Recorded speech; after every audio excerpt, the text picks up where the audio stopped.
Hola, buen día. Quiero contarles mi historia. La historia de lo que pasó hace algunos años en el camino a San Juan de los Lagos. Lo hago como testimonio y también para que se prevengan aquellos que hacen la peregrinación. Como verán en mi historia, hay peligros en la noche que deben ser considerados. Me llamo Pedro y en ese momento me encontraba en la base del cerro llamado La Mesa Redonda. Había salido junto con mi padre Ramón en peregrinación desde nuestra ciudad hacía ya 4 horas. Estábamos en un punto de descanso tradicional para aquellos que van al santuario de la Virgen de San Juan, una virgen con más de 200 años de devoción. Para mí era la primera vez que hacía el recorrido por voluntad propia. Cada año desde mi nacimiento, hasta los 12 años, mi padre me llevaba. Después, entre los tiempos de la escuela y el fútbol, y mi convicción de que la peregrinación no servía para mejorar nuestras vidas, dejé de acompañarlo. Ese día habíamos caminado con buen ritmo, bajando hacia el valle donde estaba situado el cerro. Yo no tenía la condición de joven. Ahora con mis 45 años, las piernas me dolían por la caminata y sufría por adelantado por los kilómetros que me faltaban. Volteé hacia la cima del cerro, el cual se levantaba en medio del valle con una altitud aproximada de 200 metros más allá de donde las fogatas y las luces de los puestos de comida hacían fiesta. La Mesa Redonda recibe ese nombre pues su cima forma una especie de óvalo alargado plano en sentido norte-sur. Yo la conozco como el Paso de la Mesa, uno de los puntos de descanso para los peregrinos. Ya no recordaba a todas las personas que a lo largo de la ruta regalaban comida y bebidas a los viajantes. Era esperanzador saber que aún había gente que ayudaba a otros. Por un momento, pensé que tal vez me había endurecido del corazón en estos años, y que el proceso del peregrinaje de alguna manera ayudaba a tener buena actitud en la vida. Aún así, me preocupaba más mi padre, al cual había accedido a acompañar, después de ver en sus ojos una súplica que nunca había visto antes. Le era en extremo urgente que lo acompañara. Mi madre había muerto hacía 10 años, y mi padre se había sumido en una depresión de la cual solo salía para hacer el peregrinaje. Después de regresar de San Juan hace 5 años, había cambiado. Contento, comenzó a comer y a recuperar su peso y buen ánimo hasta mediados del año pasado que enfermó sin tener claro el origen. Se veía cansado, pero decía que su fe lo sostenía. Con todo y todo, mi padre me dijo que él subiría solo al cerro, que lo esperara. Así que yo estaba ahí, en medio de los cánticos de los grupos de peregrinación, de los gritos de los tenderos, de los recurrentes fuegos artificiales, y el olor a comida, polvo y pólvora, hasta del hedor de las letrinas oficiales y de las improvisadas de la zona. En un momento dado, empecé a dormitar y a caer en trance debido a todo. Las luces, las voces, cada sonido me estaba haciendo perder la conciencia plena, y al agregar el cansancio del viaje, comenzaba a cabecear. Ya no supe si por un momento todo cayó, todo se oscureció, y si una parvada enorme de pájaros pasó por el lugar graznando agitada. Lo que me regresó a tierra fue la ovación coordinada de todos los que estaban en el campamento de descanso. Cuando reaccioné, vi a muchos de ellos abrazados llorando de felicidad. El hecho me extrañó bastante, y para estirar las piernas, decidí levantarme para dar 10 pasos hacia la derecha y después 10 a la izquierda. No debía moverme tanto, ya que encontrarme en esa multitud sería casi imposible para mi padre. En todo lo que pude observar, el patrón se repetía. La gente estaba feliz, contenta. Tal vez algo pasó que no pude registrar. Antes de que pudiera preguntarle a alguien, mi padre apareció por el camino que bajaba del cerro. Lo acompañaba un hombre de apariencia recia, un hombre de campo. Mi padre me dijo que pudo hacer las oraciones para mi mamá. Después se detuvo a ver a la gente del campamento y luego me preguntó si sabía lo que había pasado. Le dije que no, que me estaba quedando dormido. Asintió con la cabeza y luego se volvió hacia su acompañante para presentarme inmediatamente, diciéndole: «¿Cómo ve, don José? Este es mi chiquillo». Don José me miró de arriba abajo 2 veces, la segunda con una lentitud que me pareció despectiva. Antes de que pudiera decir algo, el hombre habló: «Mucho gusto, muchacho», y una enorme sonrisa le iluminó el rostro. Me extendió la mano, y cuando se la estreché, don José me jaló para darme un fuerte abrazo. Me quedé con el rostro viendo hacia mi padre, el cual estaba sonriente, feliz, conmovido. En mis ojos había la súplica de que mi padre me sacara de esa situación, pero no hizo intento alguno por resolverla. Don José finalmente dejó de abrazarme. Me masajé los brazos en los lugares donde recibí más presión, y don Ramón, mi padre, estaba muy divertido y feliz viendo mi sorpresa. Así que para amenizar aún más la noche, sacó una botella y le preguntó a don José: «¿Se acuerda que le prometí que traería algo para tomar? Si eso es lo que pienso, esta será una noche que todos recordaremos. O puede que no. Ambos rieron por lo alto, aunque su risa quedó algo ahogada por el barullo del festival. Traje poco, porque la otra vez perdimos mucho tiempo aquí. Hoy quiero que caminemos hasta donde a usted le gusta ir. Don José meditó un poco, volteó para ver a la multitud reunida que iba creciendo cada vez más con cientos de personas que bajaban del cerro de la Mesa Plana, y dijo: así es, todos debemos regresar. Me parece bien, sorpréndame, don Ramón. Nos sentamos alrededor de un fuego cercano. La noche de finales de enero caía fría, pero los cánticos no cesaron mientras compartíamos la pequeña botella de mezcal que mi padre había traído. Cada uno tuvimos oportunidad de beber 2 veces de la botella. Brindamos a la salud de la peregrinación, de la Virgen y de nosotros mismos. Yo quería preguntarle a don José por qué me parecía conocido, pero no sabía cómo, hasta que una pequeña memoria de la infancia se filtró por mi mente, entre el mezcal y la risa desbordante de mi padre ante un chiste algo obsceno de don José. ¿Alguna vez nos acompañó cuando yo era niño?, pregunté. No puede ser, chamaco, me dijo. Eso fue hace, ¿cuánto? 30, 35 años. Yo tengo 55. No creo, pero entre la bola tal vez me viste. Señal de que sigo igual de joven. ¿No cree, don Ramón? Después de la respuesta de don José, mi padre dijo: yo lo recuerdo, así como es ahora. Y después se dirigió a mí. Desde hace 5 años, don José y yo nos vemos aquí en este cerro. Yo subo y él ya está ahí. Nos esperamos a que terminen los rezos y ritos de aquellos que tienen mandas por hacer allá arriba en el frío de la noche, en despoblado, lejos de los cánticos, una verdadera prueba de fe, pues la noche no siempre es benigna, y otras cosas que no se deben nombrar siguen a las peregrinaciones, terminó don José. Se hizo un silencio algo extraño, ya que no solo nosotros nos quedamos callados, sino que pareció que el resto del lugar también bajó el volumen de la fiesta para acoplarse. Finalmente, don José rompió el hielo. Le recuerdo a don Ramón que había veces que nos ha costado bajar, pues entre las sombras se escuchan cosas. Hizo una mueca de asco. Cosas del demonio. Escupió a un lado y se santiguó. Los 3 nos quedamos callados una vez más, todos concentrados en el fuego frente a nosotros. Y pasó el tiempo, tanto que la gente dejó de bajar del cerro, o por lo menos del acceso que teníamos cerca.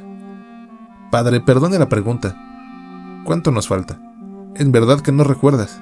Quedan 2 lugares de descanso antes de la ciudad, y don José nos acompañará hasta ahí, porque no puede ir más lejos. Son las 2 de la mañana. El siguiente punto de descanso está a 14 kilómetros. Hagámoslos esta noche para evitar el calor de la mañana, concluyó mi padre. Nos levantamos parsimoniosamente y comenzamos a caminar. Mi padre y don José siguieron platicando todo el camino. La gente avanzaba metida en sus cosas, unos rezando, otros cantando. Pero a mí me llamó la atención un grupo de gente que iba muy callada. Hombres, mujeres y niños que no platicaban con nadie ni cantaban, y solo se limitaban a caminar entre la multitud. De vez en cuando nos cruzamos con grupos de personas que estaban haciendo un pase de lista para evitar que alguien quedara muy atrasado. Escuché al líder de un grupo contabilizar 57 personas. Le oí reírse, aunque su rostro mostraba una mueca algo frustrada. Mientras caminaba lo dejé atrás, pero alcancé a escuchar que les pedía volver a iniciar el conteo, y que alguien vigilara que nadie se contara doble, ya sea por olvidarlo en el cansancio o por hacer la misma broma de años pasados. Y así pasamos la noche. Llegamos al segundo lugar de descanso, ya sobre la carretera que lleva directo a San Juan. Ya podíamos olvidarnos del barbecho, de las piedras y de la hierba. Ahora solo quedaba el asfalto y el acotamiento. Más adelante nos mezclamos con las peregrinaciones ciclistas, y entre todos, entre tanta gente, hubo momentos de retraso y de estorbarse entre todos. Pero no nos detuvimos. Incluso comimos un desayuno sencillo, proveído por una de las personas que regalaban la comida. Tomamos agua y café, pero nada de refrescos. Incluso a esta edad mi padre me prohibió tomarlos. Recuerda que solo te emponzoñan y empiezan a doler las tripas, me advirtió por lo bajo. Me dio algo de gracia, pero se lo permití por respeto. Yo estaba fascinado ante la confianza que mi padre le tenía a don José. Seguía sin entender la naturaleza de su relación, pero era evidente que mi padre le guardaba respeto. Al darme cuenta de que el volumen de la plática no iba a bajar entre ellos, le dije a mi padre que los dejaría solos por un momento, para ir a ver el sitio de descanso con más detalle. Tenía ganas de ver qué tan cambiado estaba el lugar, y ellos estaban muy a gusto juntos.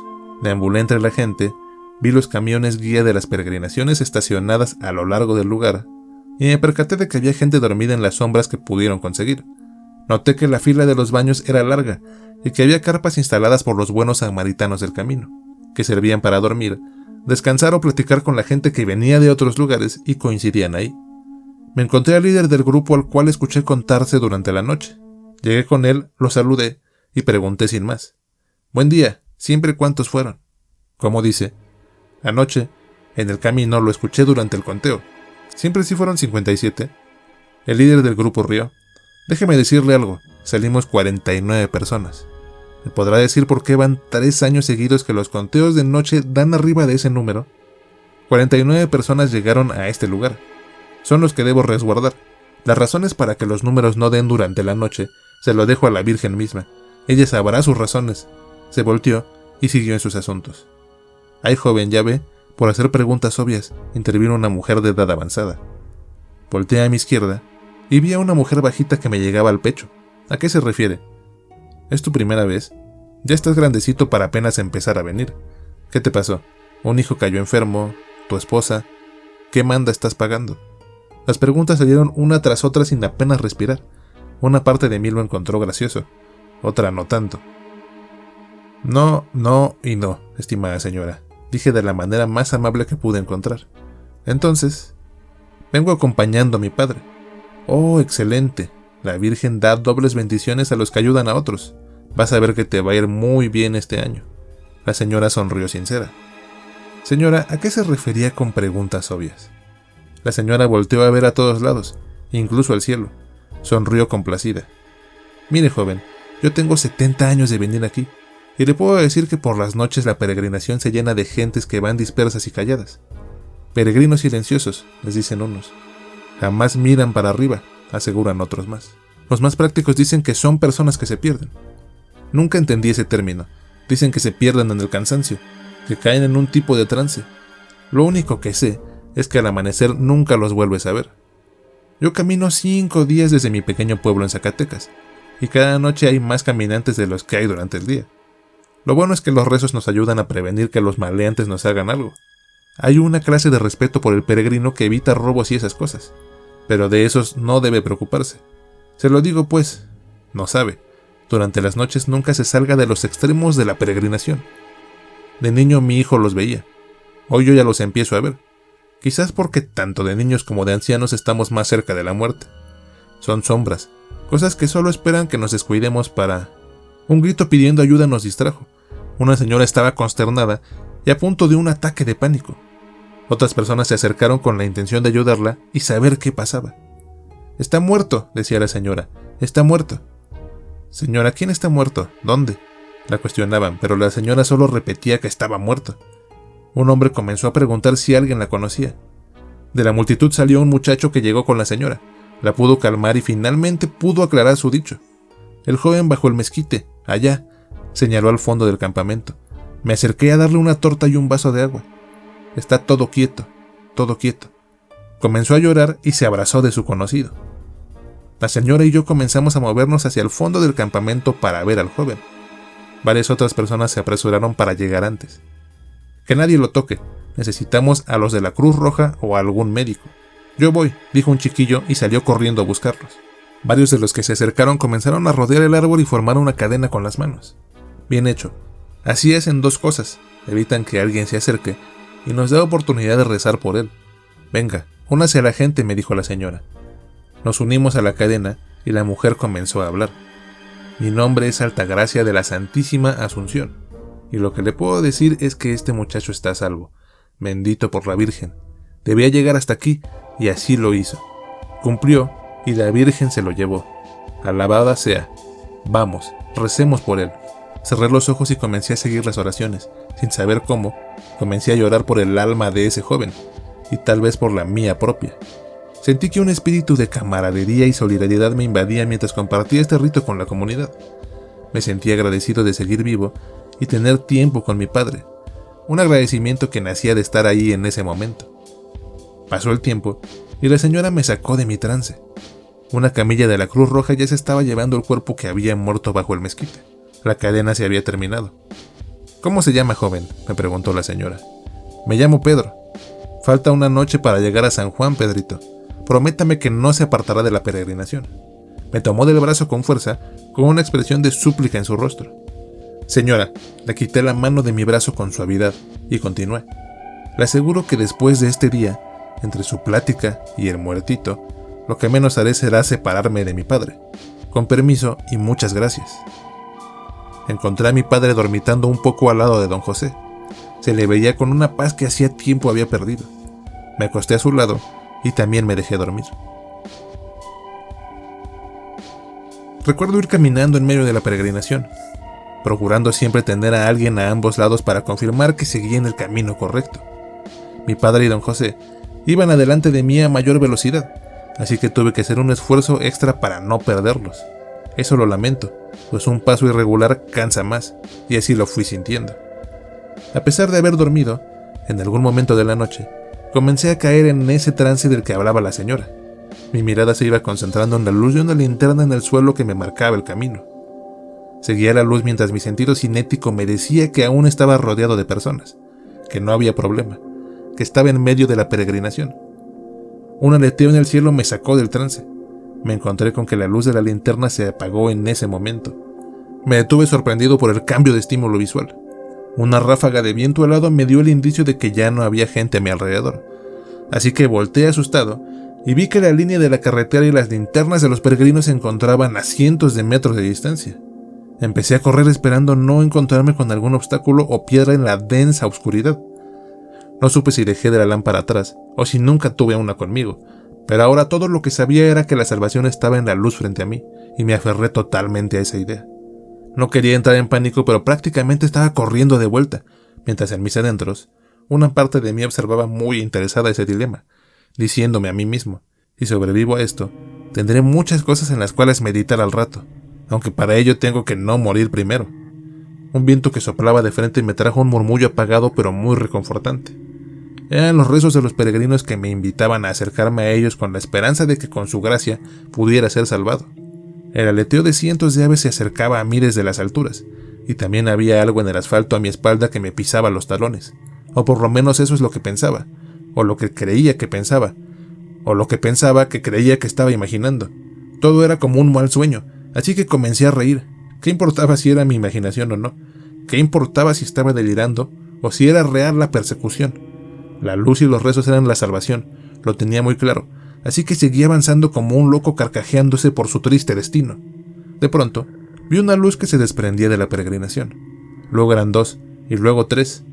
Alguien sabía que estaba perdido, o había más perdidos como yo en el camino.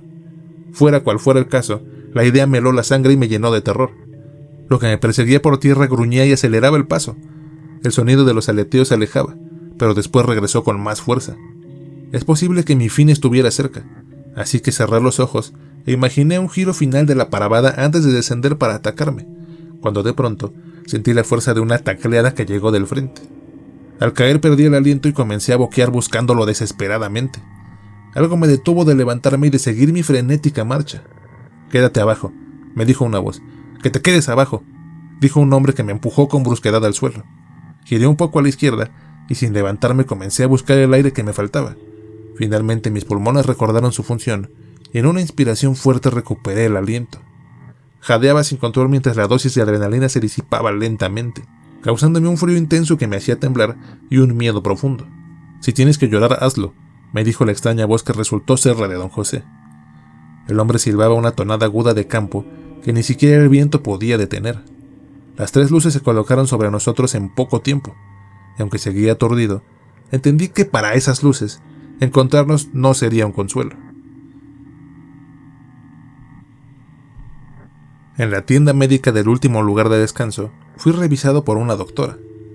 Los temblores me atacaban de vez en cuando, y la cobija apenas si me daba confort.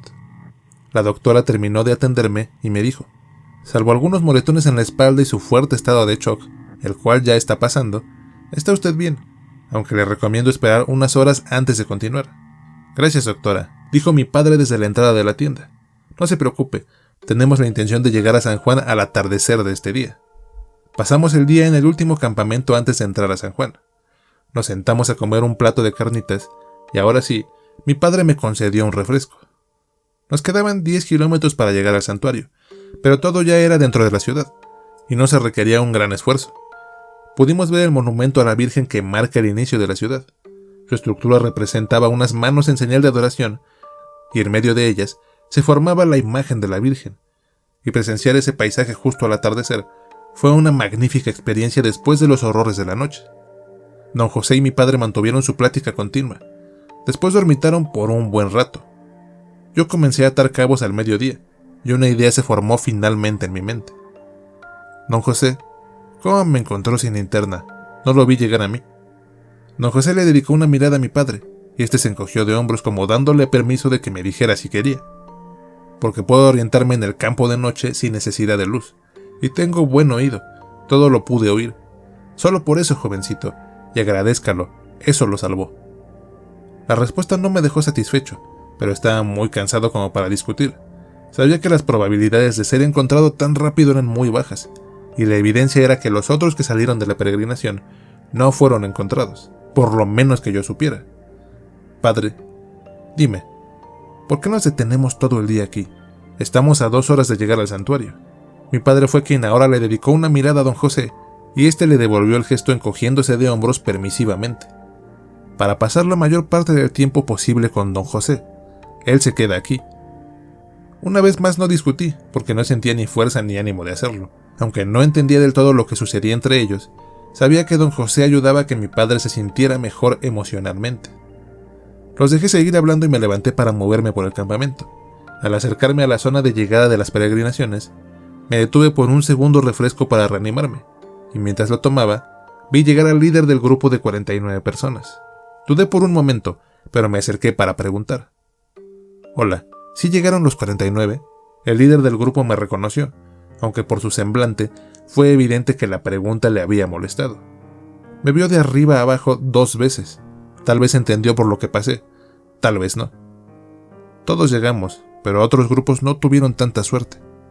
Hay reportes de al menos 5 personas perdidas, y eso sin contar a los que vienen solos, y que si se pierden, nadie preguntará por ellos si no está el santuario. El hombre se volteó rápidamente y siguió en lo suyo. Yo miré lentamente a la izquierda y bajé la vista esperando encontrar a doña Asunción, pero no había nadie de su grupo. Sonreí para mí cuando vi que a lo lejos iba llegando un grupo de peregrinos que venían de un poblado de Zacatecas. Llegué antes, me dije, y me acerqué lentamente a ellos para localizar a doña Asunción. Doña Asunción me vio llegar y antes de que cualquier cosa pasara, me soltó sin más. Joven Pedro, le dije que no se separara del grupo. Su perspicacia me dejó sorprendido. ¿Cómo lo supo?, pregunté. Tiene el semblante de alguien que se separó del grupo. He visto mucho en todos estos años. Doña Asunción sonrió. Vamos por algo de comer, y me cuenta todo. Cuando terminé mi relato, ya estaba más tranquilo, y el shock terminó por ceder. Desde hace 5 años que ataques similares han aumentado, sobre todo en este tramo. Ya es la noche en que todo el cansancio acumulado nos hace más vulnerables, y si cree que esos aleteos fueron cuervos, no está entendiendo nada, joven. Usted tuvo la suerte de ser encontrado. Otros tal vez se vuelven eso que aumenta nuestros números en las noches, y que sirven para seguir llevando víctimas lejos de la peregrinación. Venga, recemos un rosario por usted y su gente, por usted y por los que no fueron encontrados. Después del rosario, me despedí de doña Asunción. Le aseguré que el año entrante nos volveríamos a ver, y le prometí por todos los santos y todas las vírgenes que nunca me volvería a separar de la peregrinación. Finalmente, ya con el sol cayendo a punto de pasar por en medio del monumento, don José y mi padre se despidieron efusivamente, prometiendo encontrarse de nuevo el año siguiente en la cima de la mesa redonda como siempre desde hace 5 años. Don José se despidió de mí y me abrazó con mucho cariño. No te pierdas de nuevo, hijo. No siempre estaré ahí. Cuida a tu padre. Los espero el año que entra. Le volví a agradecer por salvarme. Estrechamos las manos por última vez, y mi padre y yo comenzamos el tramo final del camino. El sol empezó a asomarse entre el monumento.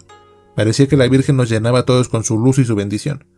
Ya no volvimos la vista atrás. Todo lo que había que decir fue dicho.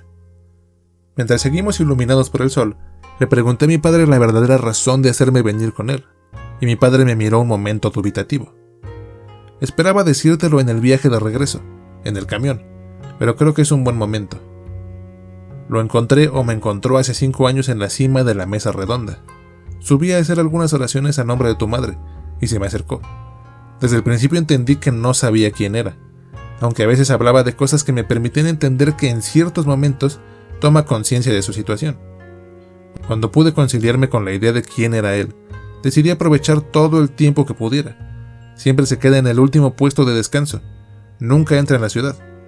La verdad, no tengo idea si está atrapado en ese tramo, si en algo le falló a la Virgen, y ese es su castigo. Lo único que tengo claro es que desde que nos encontramos pude salir de la tristeza por la muerte de tu madre. En ese sentido, a lo mejor la Virgen me lo envió para curarme, para salvarme y reconciliarme con la vida. Ese hombre, don José, es tu abuelo. Falleció a la edad en la que lo ves ahora. Lo viste de muy niño, por eso lo reconociste. Al inicio estaba algo incrédulo, pero analizando muchas cosas que pasaron en el viaje, me di cuenta de que esto era cierto. Y me trajiste para que lo conociera. Sí, pero por encima de todo, para decirte que no sé si sea capaz de vivir otro año completo. Sé que parezco sano, pero siento que algo no está del todo bien. Por eso me era importante traerte, para que supieras de don José, sí, pero por encima de todo, para que si muero, sepas dónde encontrarme. No prometo reconocerte, no prometo que será con don José. Deseo con toda el alma que sea con tu madre y puedas vernos juntos otra vez. Solo sé que haré todo lo que sea de mi parte para estar ahí en la mesa y que podamos convivir durante el viaje. A la mención de mi madre, comencé a sollozar recordándola.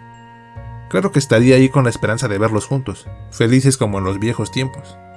En ese momento, entendí que tal vez me habían faltado lágrimas por llorar. Ya no dije más, dejé que las palabras profundizaran en mi mente y en mi alma. Mi padre sabía que lo que me había dicho era mucho para procesar, así que el resto del camino lo andamos callados.